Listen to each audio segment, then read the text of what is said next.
Hownikan. Hownikan. Hownikan. Hownikan. Hownikan.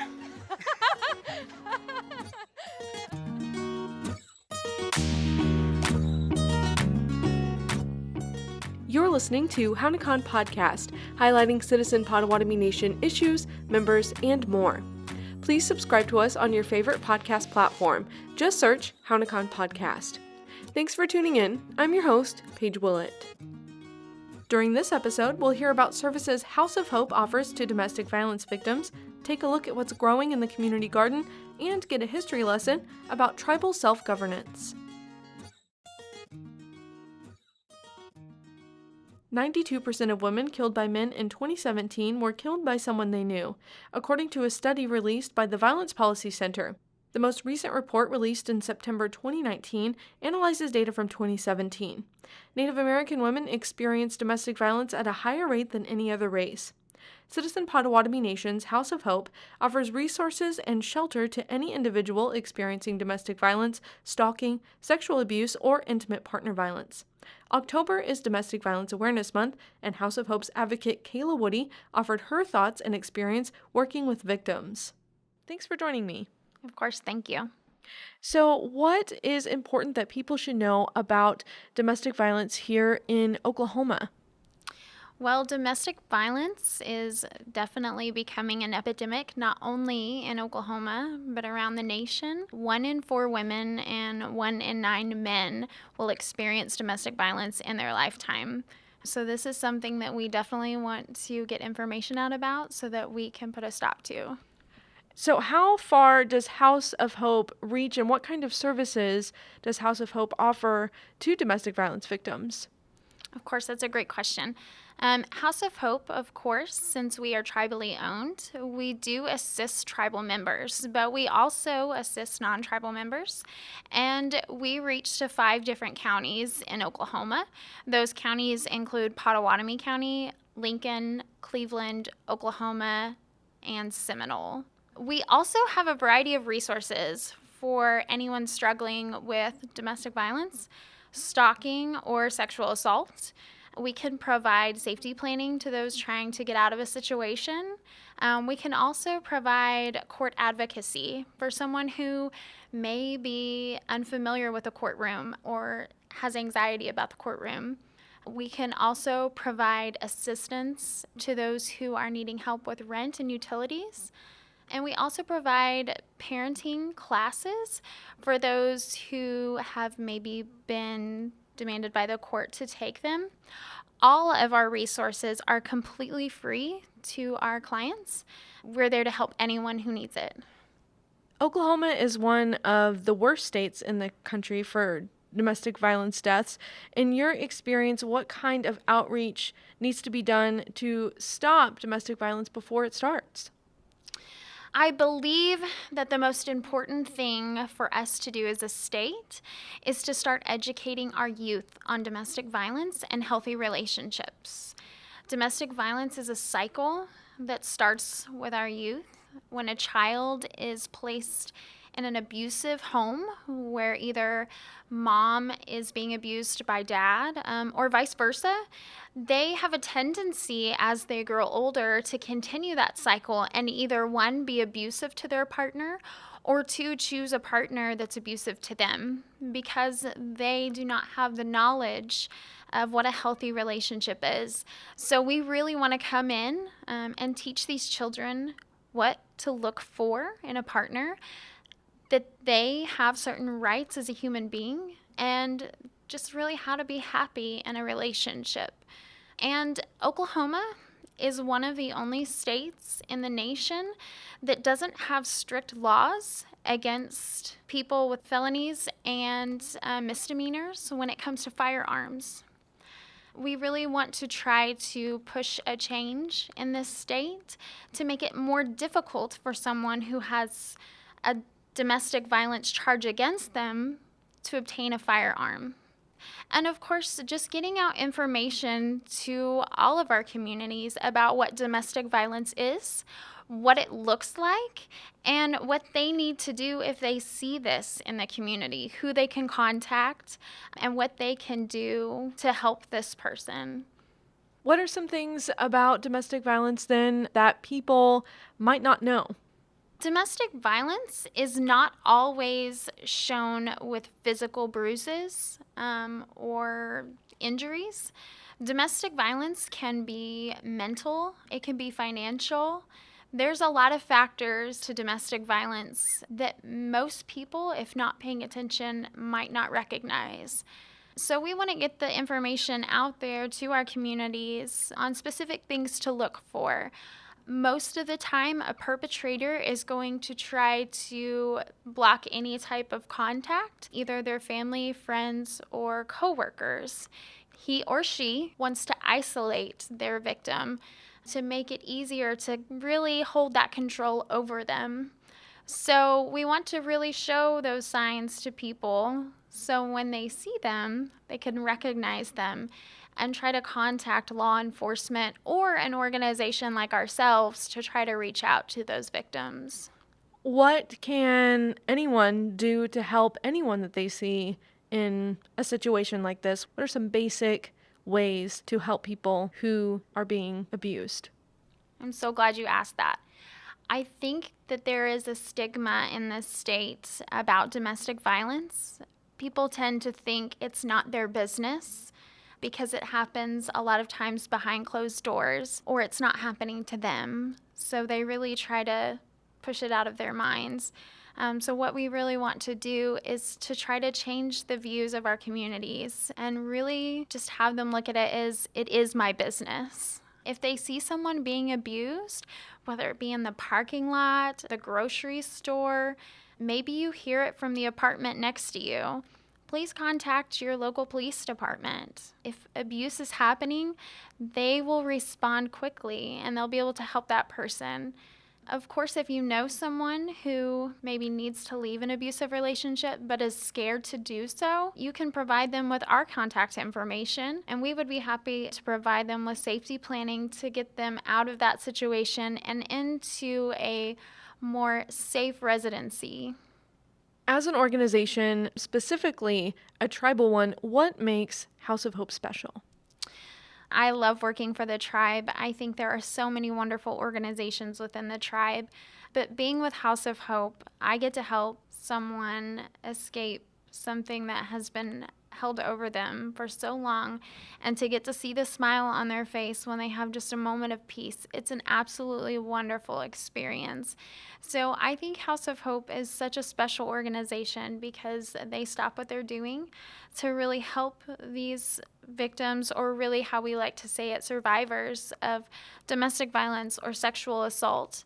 And we get to change people's lives every single day. It's an honor to be able to help, these men and women escape such hard times.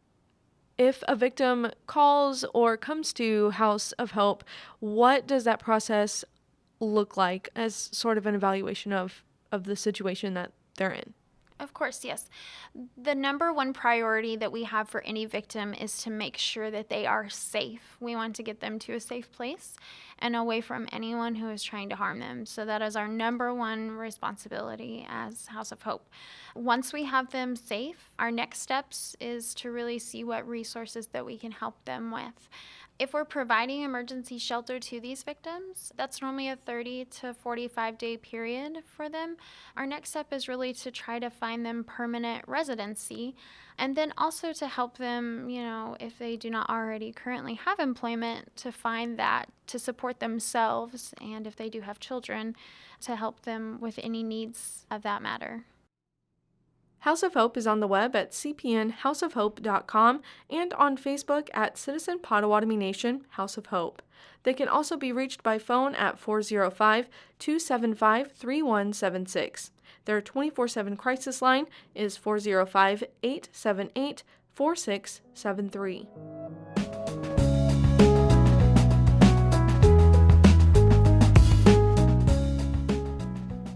The Bodwadmade Widok Tadwan Gategan, or Potawatomi Community Garden, near the CPN Cultural Heritage Center, boasts bountiful harvests each season. The plants that claim fall as their natural harvesting period have helped Potawatomi live through the cold winter months for a millennium, rounding out a healthy diet and acting as natural medicines. Now we've put our cover crops in, and right now we're standing in front of our yellow pear tomatoes. There's one right here. Tasty, still good. And collecting food to last the next several months begins early. Potawatomi harvest minomen, or wild rice, in September as a major winter staple. The month is named Minomnuk Gizis, or the wild ricing moon. As the Great Lakes people, Anishinaabe sustain themselves on the rice that grows in the region's shallow ponds, waterways, and shores. Community garden assistant Kaya Deerenwater said a family used to collect 300 to 400 pounds of wild rice for the winter. By sweeping the stems into a canoe, some of the rice sinks back to the bottom of the water and replants itself. Wild rice does its thing on the lakes and rivers, and as long as we make sure we are harvesting in a sustainable way, and our ancestors knew how to do that, and the people who do harvest rice now continue those traditions, and I'm thankful for that. We don't have to do anything during the growing season. It just grows itself. Fall vegetables and crops that require more tending include the Four Sisters: corn, beans, squash, and sunflowers. This year, Deerenwater structured a polyculture bed filled with their seeds. As a basic technique of indigenous agriculture, plants such as the Four Sisters that cohabitate well and enrich one another are grown together. They feed each other and sustain a healthy topsoil. The corn provides structure for the squash and the beans, and the squash, in turn, creeps along the ground, protecting the ground from moisture loss as well as covering the ground from weeds. Then the sunflowers are also spiky like the squash leaves. That kind of forms a natural living fence and pollination services. Polycultures like the bed Deerenwater made reflect a respect for nature and the land. Modern commercial agriculture yields mass production as a sign of success, while indigenous methods focus on long-term sustainability. Three Sisters is a ingenious system. It is a complete system in and of itself, and one that I think incorporates a lot of values of indigenous societies, just in the way that it's efficient but not overly efficient, and it's all about balance, and you're balancing your nutrition, you're balancing your plant structures, your ecology, the environment, the soil, and everything is integrated together. Corn provides starches, protein, and sugars. Beans are also full of protein, while squash offers carbohydrates as well as vitamins A and C.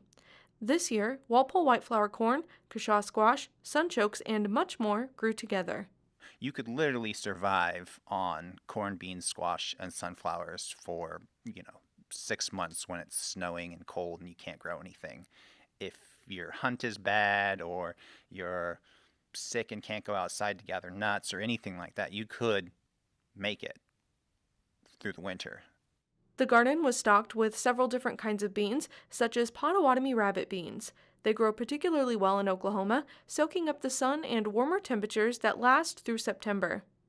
The beginning of October brought the first few cool days of the changing seasons, and Deerenwater was still collecting them for the winter.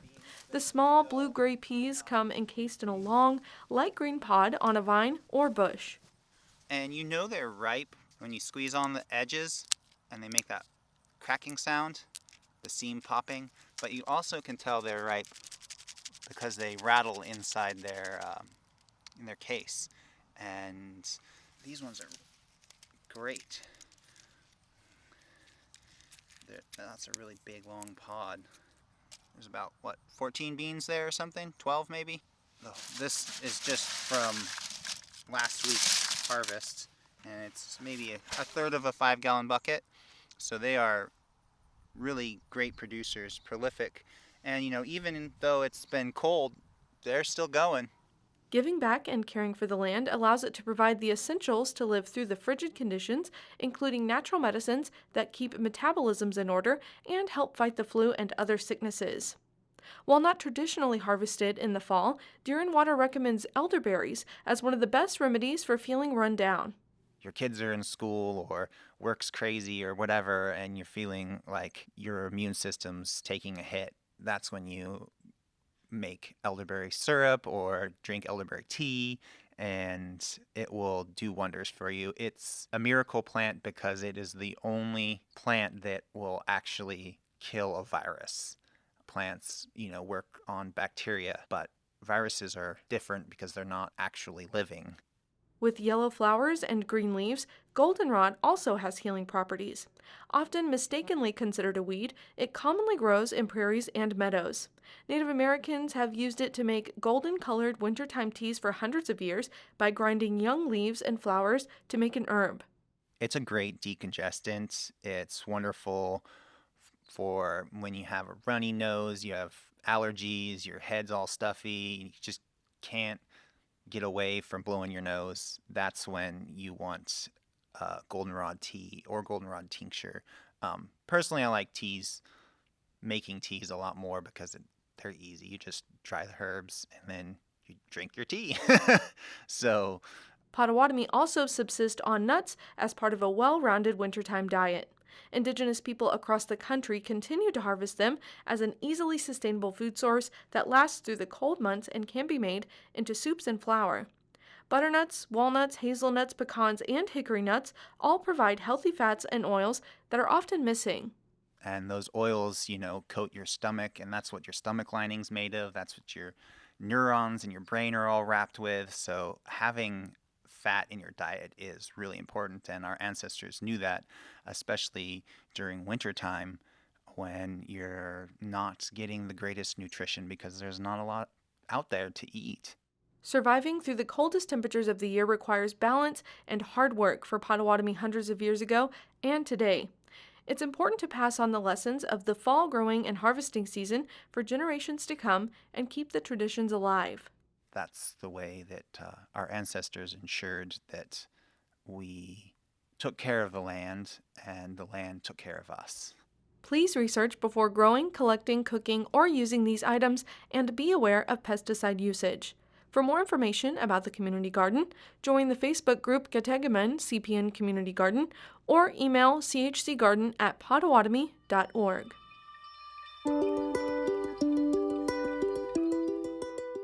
It's time for Learning Language when CPN Language Department Director Justin Neely teaches songs, phrases, stories, and more.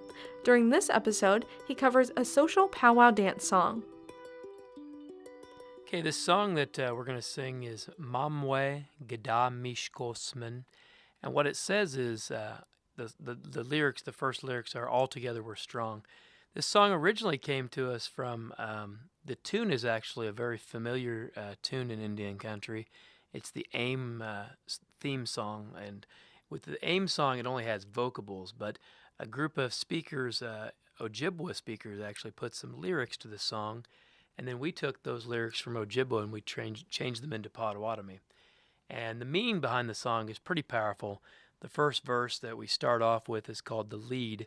And we say that Mamwe means all together. Gada Ghostmen means we're strong. So all together we're strong. And then we repeat that lyric again as a group when we come in together. Mamwe Gada Ghostmen hail, hey ah hey oh. Mamwe Gada Ghostmen hail, hey ah hey oh. Noak Shkode Gibodwe Wat is the next line, and that Noak is 7, Shkode fire, Gibodwe Wat they've lit, and what the whole thing says is we've lit that 7th fire. And traditionally we have a 7 fires prophecy, and that 7th fire is a time where we're supposed to pick up those things that have been left behind and try to carry on our traditions and our culture. And that's what that 7th fire is talking about.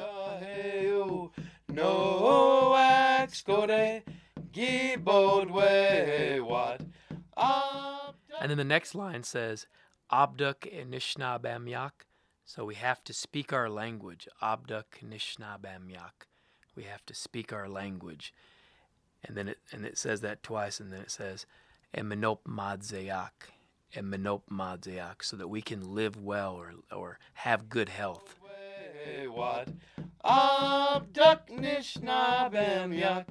Menope Madzeyak. Menope Madzeyak. Hey-ya, hey-yo, no. Because when we talk about good life, that menop mods, that good life, we're really not just talking about our physical well-being, but we're speaking of our mental and our psychological, our mental, our emotional state, all of those things that make us who we are as Anishinaabe people. So that menop mods, that good life, is really, for us as Indian people, as traditional people, it's having these things in our life, knowing our stories, our songs, our language, having all these elements as part of who we are.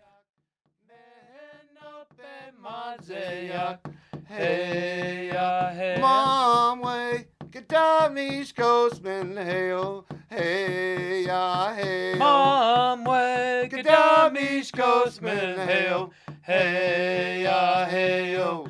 No wax go day, ye bold way, what? Abduk Nishna Bamyak, Menope Madzeyak, Menope Madzeyak, hey-ya, hey-yo. No wax go day, ye bold way, what? Abduk Nishna Bamyak, Menope Madzeyak, Menope Madzeyak, hey-ya, hey-yo. For more information and opportunities with language, including self-paced classes, visit cpn.news/language. You can find an online dictionary at potawatomi-dictionary.com, as well as videos on YouTube. Just search CPN Hownikan. There are also Potawatomi courses on the language learning app Memrise.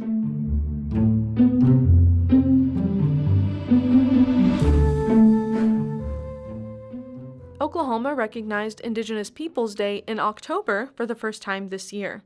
Following centuries of hardships through colonialism and treaty agreements with the United States, Native American tribes have strengthened their rights as sovereign nations in the last 50 years, particularly the right to govern themselves. Citizen Potawatomi Nation self-governance grants analyst Jeremy Arnett explains some of the history of tribal self-governance and its effect on services. The concept of self-governance is that you use the authority given to you in the law to operate programs directly instead of relying on the federal government to provide that service. And this is primarily done through funding agreements with the Bureau of Indian Affairs and the Indian Health Service, because the lion's share of tribal support from the federal government comes through these two avenues. When you set up the compact structure, you agree to deliver whatever service is included in your compact, be that healthcare, tribal policing, tribal courts, Indian child welfare services, social service assistance in general. There's a lot of just detailed, in-depth government stuff that must be done that is not efficiently done by the federal government, so we do it ourselves. But whatever you include in your compact, you have to carry it out. And you do that forever. And assuming that the tribe decides to have a multi-year funding agreement, every certain number of years, you renegotiate those terms. But the right to negotiate those terms stays with you forever.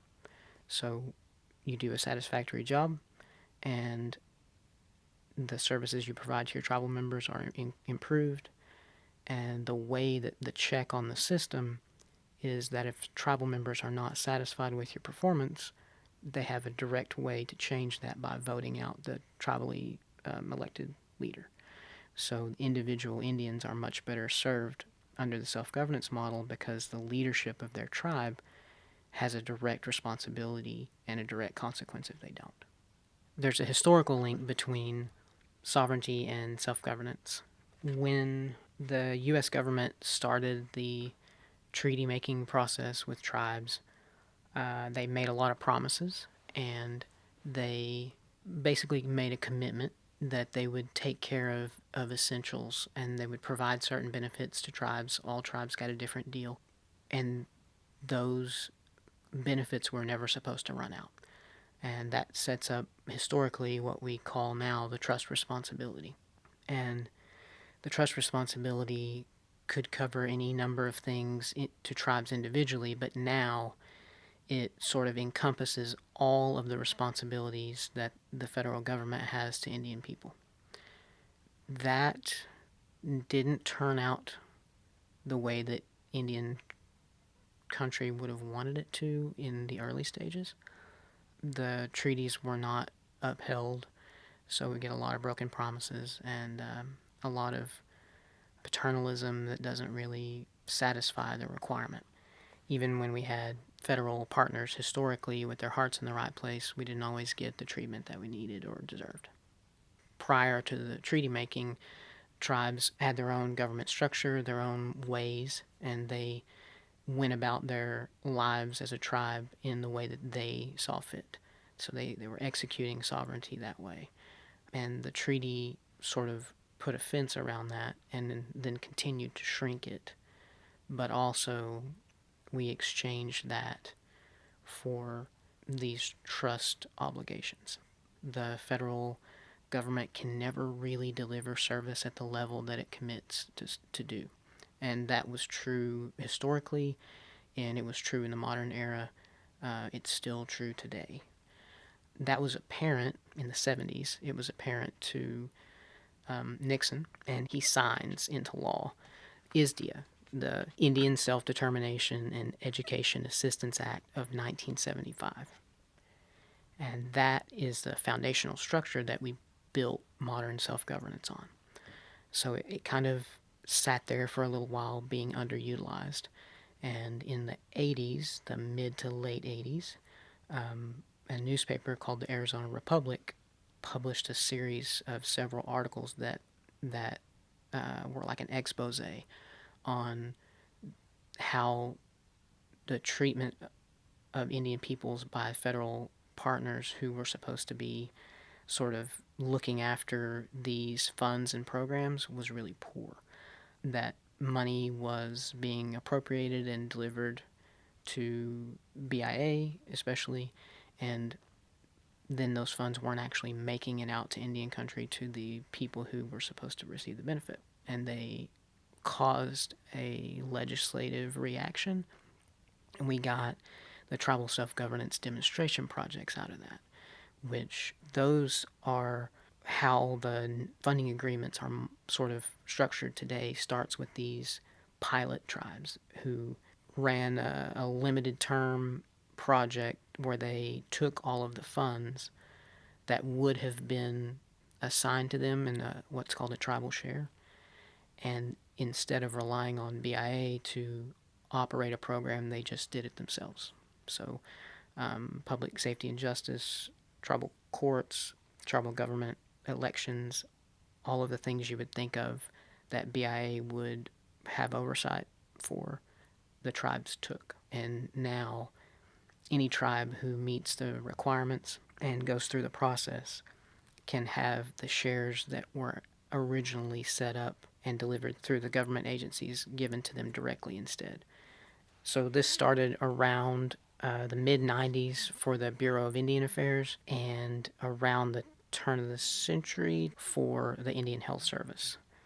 Today, I think we can safely say that more than 50% of all federally recognized tribes exercise self-governance in some form or fashion. Throughout the years, CPN has seen a huge shift in the way that they do business and the way that they deliver services that has a lot of its roots in self-governance. Prior to self-governance, we had to wait for everything. Everything was delayed.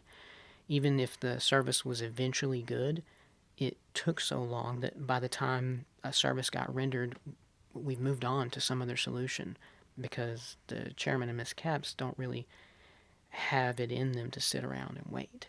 Health is a pretty easy example in that you can show up at an Indian Health Service clinic. that was supposed to serve CPN people and sit all day hoping for an opening. And if you didn't get one, then the advice from staff was just to come back and try again in the morning. And sometimes you'll hear the chairman give that example where that specifically happened to him when he was trying to get an appointment for a family member, I believe. And that was the line in the sand as far as health goes. He knew that we could do a better job of delivering those services if we just took that money and started serving the people directly. And so that's what we did. All of our tribal services have gotten more efficient, and they serve us. They're tailored to CPN, so anytime there's an opportunity to expand self-governance, the nation generally is instructed to support that effort by tribal leadership, so we work at the national level to try to help that process move forward in whatever way we can. For more information, read an edition of the American Indian Law Review regarding the Indian Self-Determination and Education Assistance Act at cpn.news/selfgov, or visit the Self-Governance Communication and Education Tribal Consortium at tribalselfgov.org.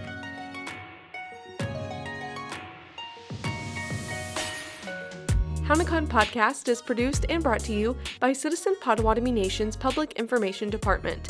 Our director is Jennifer Bell. Don't forget to subscribe to us on SoundCloud, Spotify, Apple Podcasts, and wherever you find what you listen to. We're also on Facebook at Citizen Potawatomi Nation and on Twitter at C_P_N. Visit us on the web and find digital editions of the tribal newspaper at potawatomi.org. That's POTAWATOMI.org. Until next time, I'm Paige Willett. Miigwech Nikanek, Bamamina. Thank you, friends. See you later.